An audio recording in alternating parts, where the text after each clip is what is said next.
Okay, friends, today we are here at Eyeball 2026, which is awesome, and I'm here with my friend Daniel, who you're going to learn about today because he has an amazing offering that he's bringing as a resource to opticians that will take your opticianry skills and your necessity to your patients and to your customers to another level. So, hi Dan. Hello. How are you, Kayla? You okay? Good. Good. Okay, so give me the rundown of maybe because I fell in love with you at Mito this year. That's where I met the guy. He's awesome. And you were telling me kind of some of the uniquenesses of why you're just such a different optician than the average optician. So give me some of your background, some of the cool stuff you've done. Give me some of that. Yeah, sure. So I grew up with Opticians for Parents when I grew up, and basically my thing was I actually grew up thinking glasses were boring, believe it or not, with Opticians for Parents, and I thought the whole job of maybe being an optician was a bit bland. I've got ADHD, I realise that now, like stuff that's creative. I don't like the idea of a normal 9 to 5. And basically, I used to have a pop band. You know, had a pop career, had songs in TV shows in America, worked with Grammy-winning songwriters, had this really cool time. And then basically, when I split up with my band, and I was just in between things, my parents, their dispensing optician, had left. They needed some help in the lab to glaze the lenses and things, and I said I'd help them out in this in-between stage. It pulls you back in no matter what. Yeah, exactly.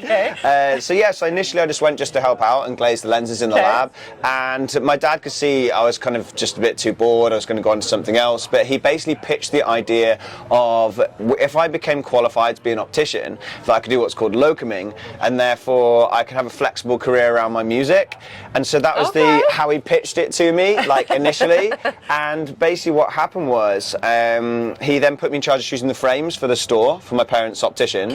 And then for the displays for the optical gallery. Yeah, well, and for all the patients and what to choose. And so what happened was I was like, right, we need more exciting frames, right? You know, this is just not enough. And so I ended up sort of researching and kind of looking online, and then I discovered a brand called Teo from Belgium, who I thought was really, really cool. Yes. And then I was like, oh my God. And then I started traveling to the trade shows, you know, like Silmo and Mito. I was like, oh my God, this glass is made out of like vinyl records, glass made out of leather, out of coffee beans, buffalo horn. Awesome. So then I was like, oh my God, all this cool stuff, and I need to. The general public needs to know that there's all this cool eyewear out there, you know, because there's a bloke that's grown up with Optician for Parents and thinking that there's not much about glasses. Needs to sort something out, and I ended up getting a job at really high-end opticians up in Manchester. Worked there for a few years, and then the plan was to go back and do my music. You know, and do what my parents said, like, you know, have this flexible career around my music and go and play with my band and things like that. And what ended up happening, though, is the moment I went to do this locum thing and working at these independent practices, I was doing all the record sales days, you know, and I was like, styling these people, and it's like, can you say that again? Like, how did you do that? You know, and that sort of thing. These people were buying all these multiple pairs of glasses and stuff. Yeah, so, and they then asked me to come back and train their staff and things, and it kind of like evolved. I realized, actually, I must be doing something different to what everyone else is doing. Yeah, if there's this hunger for it once they know about it. So that kept happening, and then I was on a panel with like the advisors to the NHS on the future of optics in London at the big Eyewear Expo over there, and then just one thing after another basically, and I noticed this common problem that people had, you know, where people don't know what glasses suit them. That's the honest thing. That is the honest thing. As far as like the layman, the typical customer doesn't know, like they have no idea. They have no idea. Like I always say it, like with shoes, you could be like, if you're a size 6 shoe, you can go to the size 6 shoe section and it looks the same on the shelf as it does on your foot. There you go. Right? Okay, yes. But glasses, there's no size 5 face section. You know, you can't go to a size 5 face, and it also looks completely different on the shelf as it does on your face as well, right? Right, okay. I like that analogy.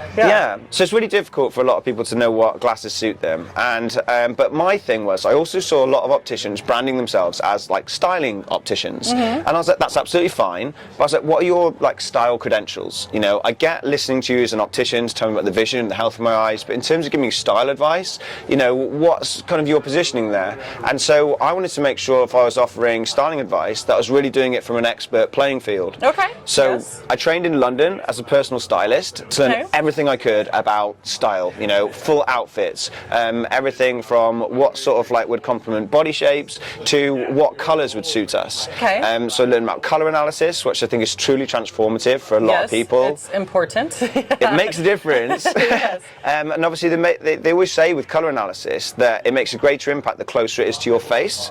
Yeah. Right? Yeah. Totally. So if you've got some shoes that aren't doing too much for you, it's not going to impact you as much as it does close to your face. Right. And then that made me click for me. So I was like, well, glasses are on your face. They're literally on your face. They're literally on your face. Yeah. So I was like, I had this whole concept of being a personal stylist, but specifically for eyewear. You know, not the rest of the outfit, specifically for eyewear. And color analysis was one part of that I pulled into my process. So, you know, 10 years after doing all of this, I launched the Eyewear Stylist in about 2021, which is a private appointment-only studio in Media City, Manchester. Okay. And when we did that, the whole concept was you're having a styling appointment, you know, and you come in, we can let you know, we go through all the right conversations, what sort of colours will suit your skin tone, we can do a colour analysis there as well, but I can also travel, so I've kind of, whilst I've got a private studio... Okay, wait. So you've got your kind of shop, right? Yeah. Your color, you're picking out the good colors for their skin tone and what complements them, and you've got your kind of like gallery of frames. Yeah. And then you had people that were like, hey, you know your stuff enough, we want you to come to me, kind of thing. What? Yeah, See? so That's fun. Okay. Well, one of the most crazy things, so we're here in Palm Springs right now. I had a client fly from Los Angeles to come and see me and be styled in glasses by me. And then when I was saying about potentially coming out to LA, she's like, oh my God, you can come. And my mum lives in Palm Springs down here. So she's picked me up at the airport and I've driven, I'm staying with my clients like mum down the corner in Palm Springs. And so it's so, in the modern world now, everything's so international. And he's from the UK, by the way. He's come all the way from the UK. That's it. So all the way from Manchester, and I've had numerous clients like fly across from me to come and see me, and even I style people across the world. So I do online styling advice sessions. Yeah. So I've been styling people in Dubai, in like Nigeria, in Australia, in America, you know, and I end up actually referring clients to other opticians as well. Okay. So this is like where, opticians in their local area. Yeah. Yes. So I kind of like, this is where everything's just evolved really organically for me. Okay. So initially I was having all these things where certain people are like, oh, I'd love to get your advice, but I can't get out to Manchester, so I did an online offering. Yes. And then when I do the online styling sessions, I was like, I'll find what sort of like shapes and like brands I think would like complement them, and then I might find like a local stockist of their like a local optical that's in their city. Yeah. That has all of this, the kind of stuff that I think would be great. Thinking will be good, and so they could basically go in and be like, okay, I was styled by Daniel. Yeah. But then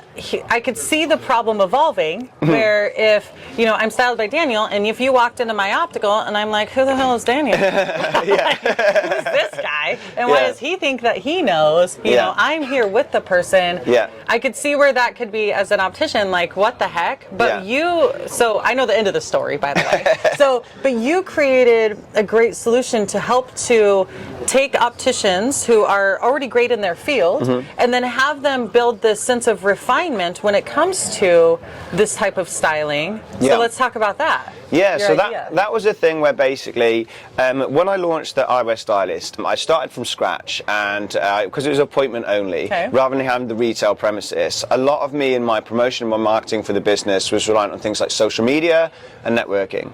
And I did loads of social media content, and within a month I was in the Financial Times, which is incredible. And it was just one thing after another. So I've now been in the Telegraph, the Daily Mail, the Huffington Post, and I've done glasses for TV shows for BBC, for ITV, and I've just actually I'm in the credits of a Hollywood movie that's just come out. So I did the glasses for Paul Mescal in his recent film called The History of Sound. Cool. Yeah. So it's been really crazy, like this journey. I won Optician of the Year in the UK last year. Congratulations. Thank you. The year before, I was voted one of the top 4 opticians in the world at the by the International Opticians Association in Silmo in Paris. That was really cool actually, because that's you can't self-nominate, and it was voted for by peers, in the industry. That's really cool. Yeah, what a huge compliment. Yeah. So that was amazing, and basically because I was doing all this stuff, getting all this this press, getting all these amazing clients, I get all these opticians reaching out to ask me if I could show them how to do what I was doing, basically. Yes, yeah. Obviously, there's a desire in the industry, you know, and in our communities to have this, and that's why they're bringing you in. So talk to me a little bit about, like, so you created the solution. Let's talk about that.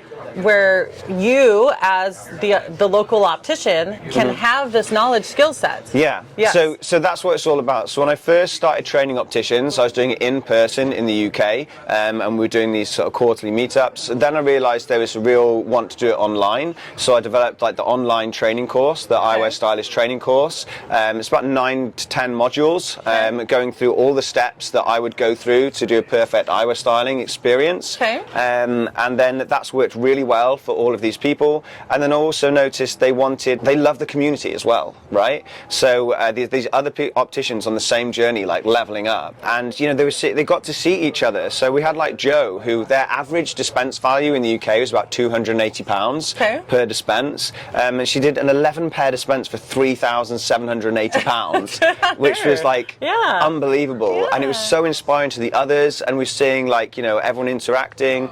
And so I thought, well, let's build this out beyond just the course to also a community. And why don't I connect the dots of me styling people? People crave what I do. So I discovered a guy from Dubai that discovered me through ChatGPT. It's like, I just want to know what glasses suit me, and it referred him to me. And it made me think people across the world are searching for what I'm doing. And I'm already doing this, and I'm forwarding people to opticians. But what I'd love to do is forward someone to an optician that I know can essentially carry on the same sort of like level of expertise that I would be doing. So I've got this concept where everyone that goes through the Eyewear Stylist training course becomes a level 1 eyewear stylist, and you can find your local eyewear stylist on the eyewearstylist.com, and so people can find somewhere with someone that can give them honest style advice about what would complement them. And they have gone through this certain appropriate training, the training, in order to properly do that. Exactly. So the training is super practical. It's so important to me that training isn't just theory. So with the course, after each module, there's workbook and actionable homework that you have to do, you have to complete before we go through to the next module. So then you're actually actioning it and doing it in practice, and then you can really sort of like see how that impacts what you're doing, you know, as you go, and you're layering up the sort of like the knowledge level as you go through each of the modules. Okay, so tell me this. This is where I cut out the BS. And I basically ask the questions that you know my members are wanting to know. So if I can just, you know, be the devil's advocate here for just a second and say, okay, when it comes to styling, is this just a bunch of fluffy whatever? Oh yeah, you're going to teach me what face shape, and what frames go with what face shape and whatever. I know that it's not true, but what is the level of depth? Give us a little taste of the level of depth that goes into styling. Like, it's not just this fluff piece of like, oh yeah, that looks good. Yes, no, yes, no. That's not what it is. There's a literal science to it. Yeah, exactly. And that's the thing. I've been very built off processes and having those in place. And there's a huge difference between generic styling and personal styling. Yes. So generic styling is the sort of stuff you're talking about, which is like, your face shape is this, therefore this. That just doesn't work, right? I say if you had an identical twin sister, she'd probably choose different clothes to you. Not because it's better or worse, but because what we're like as individuals. So in order to do personal styling, we have to be asking the right questions. But then also there's a sort of educational piece as well, and inspirational piece, because at the end of the day, you know, people don't know what suits them, and they don't know where to go with it. So if you're just asking things like, what color do you like, you know, and what shapes do you like, and stuff like that, it's like, well, you're kind of asking people that stuff they already know, and you're just like, essentially they can just go to the wall and pick it themselves. So with rather this, than like the sense of discovery. And they don't know enough about lenses. So I talk about like how to style. You can completely transform a pair of glasses by changing what tint you have in the lens. You know. So I've got like a light so many fashion times tint. You just get stuck with like the same thing over and over again. So just kind of education on how you can kind of like style with lens cosmetics, and it's a confidence piece as much as anything. Like, you know, a lot of people. There's a thing I call Spexism. It's a phrase that I've coined, where there's so many people that their journey with glasses, right? If they go they think, right, I might need to get a sight test. I'm going to go somewhere where they can help me check the health of my eyes and help me to see clearly. Okay. Right? And they think generic, on a root level, they're expecting wherever I go to an optician's, that's the base level of what I'm going to get. But the real thing they want to do is to want to look attractive in glasses. Yeah. They don't want to look ugly, and they don't want to look older, yes. and all these other things, right? And so if they go to a traditional opticians, you can come out of the testing room, pass it to someone and go, right, you need first-time varifocals, we'll speak to you, we'll put you in this, and da-da-da. Okay. And what's going through that person's head is, oh my God, my partner might not fancy me anymore if I wear glasses. I'm going to look really like old or dated and stuff. And yes. I might just do the reading glasses so I can just take them off and on and this right. sort of thing. Right. There's this whole psychological thing that's going on in someone's head. Yes. And so this like identity crisis. So it's identity crisis yes. that a lot of people go through. And people have had it since they've been bullied at school and stuff as well, yes. the whole Four Eyes thing. Yeah. Every film that you see and TV show, the glasses wearing character, it's like Clark Kent, like, you know, is like the nerd. He takes them off. He's Superman. Yes, you know, yes. it's the there's this predisposed kind of thing of it, you know, being less cool. Even though in today's society, glasses are more cool than they were decades ago. Mm-hmm. Like they're more, you know, accepted. Mm-hmm. The reality is that so many people think I just don't look good in glasses. Yeah. And I firmly believe that you just haven't been fit in the proper pair of glasses. Exactly. Yes. 100%. And that's what we kind of need to show people. There's also a huge piece around judging value for money, right? Yes. And I say this thing about if you compete on price, you're on a race to the bottom. If you compete on value, you're on a race to the top. Yes. And that's the thing that we have to compete on, especially as independent opticians, is compete on value. Yes. And because the race to the bottom is already won by, you know, the onlines and the chain stores and whatever. Like, why try and compete with that? Try and set yourself apart with the uniqueness. Exactly, and this is really the thing. So rather than talking about your prices and discounts and all of these other things, like, we need to be giving people reasons to come into the store. And I think with this whole process and this journey, giving people confidence there's somewhere they can go where they know confidently that that person is going to give them style advice that they can trust. Right. Right? Right. So not like a car salesman that's going to say, oh, the most expensive frames look the best on you and stuff like that. Right. It's about these are the reasons why these sorts of styles would work well for you, for not just your face shape, not just your colouring, right. But your personality, and also how you want to feel. Right. Like, you know, if you want to feel elevated, it's like personal branding. Yes. You know, there's lots of glasses that look great on you, but they're all going to do different things. Yes. You know? Yes. They provide a different look, a different vibe. Some are sleek, some definitely funky, some, what is it, the look that you're going for? And what's beautiful about what you're doing is that you're setting forth this clarity to the purchaser of, I can have different looks for different things. 100%. Right? And so it automatically speaks to having multiple pair sales. Exactly. Because you're facilitating this. You don't have to be stuck in one thing. Yeah. And it really helps to open up the opportunities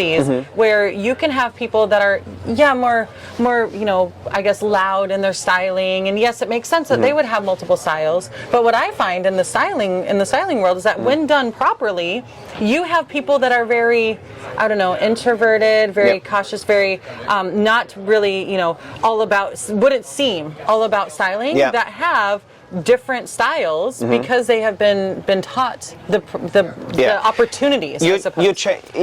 So a really good example is one of my top clients. Okay, so he's a guy that's about a -7, -8 sort of like prescription, and through his life had always worn very generic glasses. And when I saw him, he had the sort of one metal frames, like the false front on it. The coating was peeling and stuff like that. No. And you think, what the heck? And he's had this whole thing in his life since he grew up. He was so reliant on other people for their opinion of what would work. He can't see himself in his glasses when he's not got them on. Yes. And people would have put their own opinions on him, say that's fine, and he would end up wearing these glasses, but it never really spoke to who he was. And so he wanted to speak to someone that he could trust with the style advice. And so what I did for him is we had this idea of, like, a lot of people think, oh, do I need one pair that goes with everything, right? Yes. And that limits people because so much, because all the time. then you're stuck with just one literally one pair that's like the average of all the things that you wear, yes. And that's seriously what the problem in today's society is. They think they have to have one thing for everything. Yeah. Yes. And so the way that you can help someone to become confident in glasses and also to build out multiple pairs is to get past the concept of just one pair for everything. Okay? Allow them to have that. So I'm giving some tips away already here. Yes, I love it. Okay? So one of them is basically allow them to have that one pair that is, whether it's a black or tortoiseshell or neutral or something, fine. So they've got that covered. So therefore, when they choose another frame, they can choose something that's got a colour, you know, because people say, oh, I couldn't possibly wear a colour because it doesn't work, because they've got the safety net of that neutral pair, right? Every time they wear that other pair with a different colour or something more expressive, then they essentially get compliments, you know, because it's a bit different. People go, oh, I love those glasses on you. I love those glasses on you. And they're like, oh, that felt nice. That felt nice. I want to do that again. They go back to their other pair. It's just confirmation. They don't get it as much. You know, it's a safe one. It's a safe one. And then they're like, oh, actually, and they realize I can wear that with more things. But then they also think they're also used to the concept of rotating between two different pairs. Right, which is a new concept today. Which is a new concept. Now it's more, I guess, noticed and more gratifying to have these different styles. And so for Lee, for example, we did that. We're going to go maybe one black pair as his neutral, and then this other one, this really cool, like blue, like acrylic. And he picked it out. It's not like you threw it on him. No, I selected it. I selected it. Yeah, I was like, this is what I think is going to be great for you. So I said, let's do that. He wears the blue pair, gets compliments all the time on that pair. Oh my God, and now I need another colour. We'll do another colour. Works well. He's hungry for it. We're about 2 years down the line. We're on about 13 different pairs now. Right? Awesome. Within a couple of years. And that's from someone who, for his whole life, up until his 30s or whatever, had only had one pair of glasses and not that stylish. One pair of glasses at a time. He would get just a pair, but it was just one pair. Exactly. That was it. It was the average. Stayed average. And it didn't speak to him, it didn't elevate him, he didn't have a way of thinking about it. It was just kind of so like functional, like in a sense. And so this is the real thing with eyewear styling, is you're doing a lot more for that person than just helping them to see better.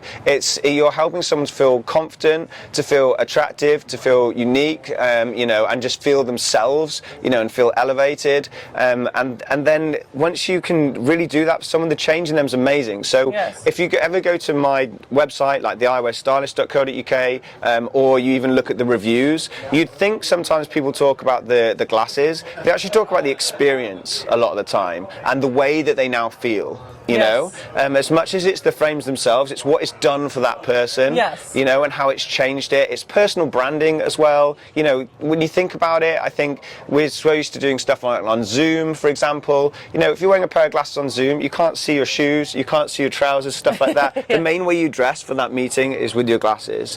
Your LinkedIn profile picture, it's your face, you know, and so which glasses you wear, like, can have such an impact on the way you're perceived and also how you feel. And that's really what it's all about. So then all of the staff and the opticians that I've trained across the world now, I've trained opticians all the way from New York, like Barry, he was up for International Optician of the Year last year, Barry Santini. I love him. Awesome guy. He came on the course last year, super engaged with it. It's done really, really well since. Laurie in Los Angeles, like, you know, she'll be coming to the show later today. It's been through the course. I've got opticians in Guyana, you know, in India, you know, awesome. So all over the world, and they're seeing these results, you know, and they're kind of like getting these new clients and like the multiple pairs and things, and it's just really great to see.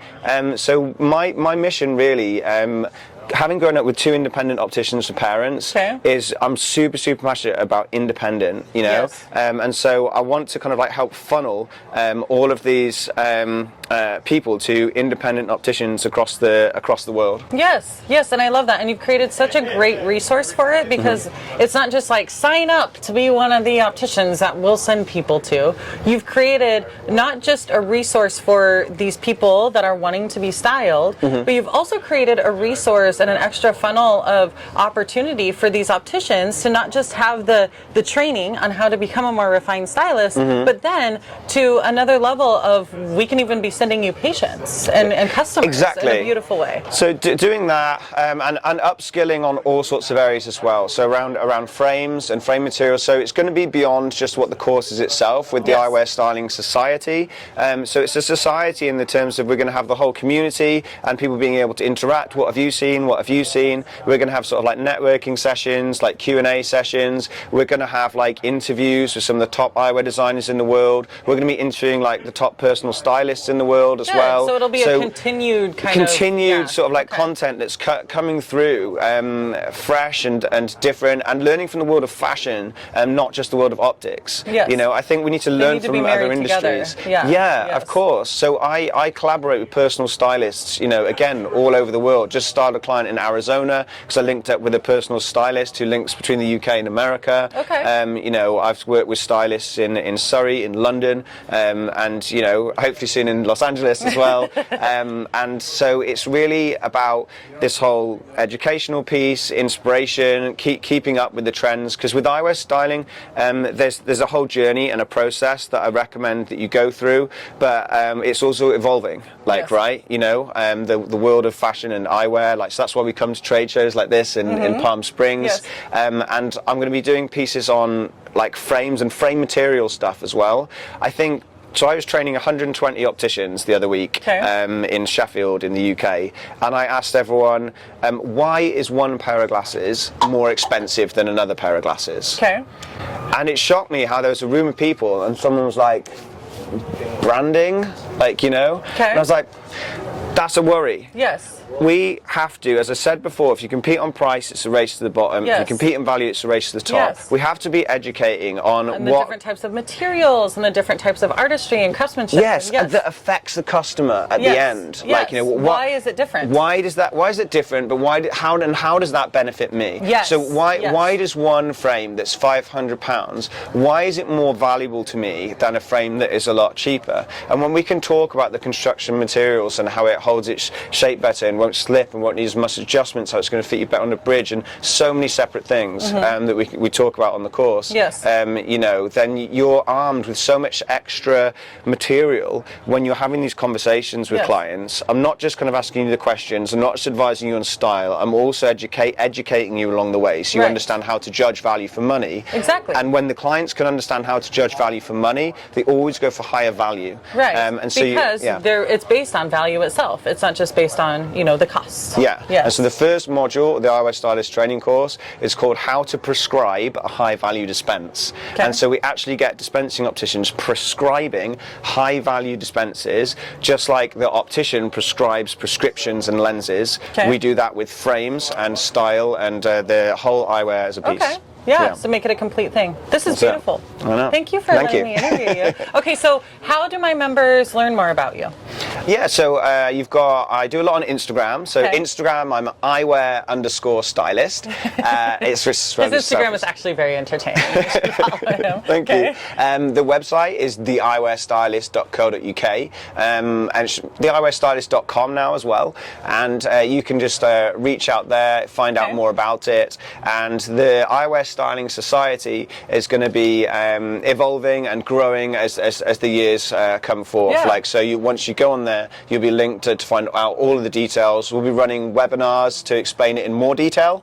You know, so if you want to learn more about the Eyewear Styling Society and ask questions about it and things like that, we'll be running webinars to go in a bit more detail about what's offered within that community as well. I love it. This is awesome. Thank you, my friend. That's all right. Thank you for having me. We did it. Cheers. We did it. Yay! Good job.